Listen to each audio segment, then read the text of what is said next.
Kera habayeho umugore, uwo mugore akitwa Nyirangabe, akaba mwene Nyiringoma, akaba nyina wa Nyiringabo. Yaratuye juri yo mu bicu, ahazira inzara ahazira inyota. Nyirangabo nyaguhorana ingoga yisanze acigatiriwe juri yo mu bicu.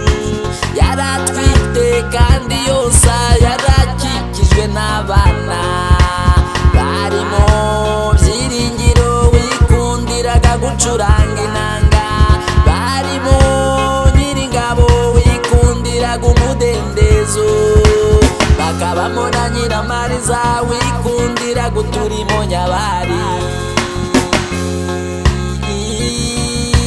Bari batuye juri yo mu bicu, bari batuye juri yo mu bicu.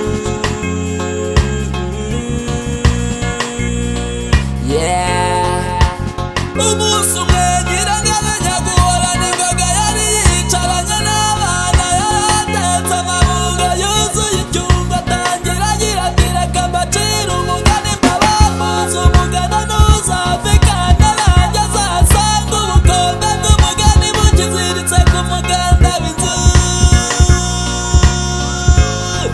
Kera habayeho abagabo aribo Munyabugenge na Munyabufindo, bari batuye iburengabwenge iwabo w'inka n'intama, zarimo Gitare, Mukara na Sine, Kibamba, Gaju, Bihogo, Mugondo na Ruvuzo, zirimo Imitabiki n'Amatabu, zirimo Ikimasa, Ruvuvu, kizigenda imbere.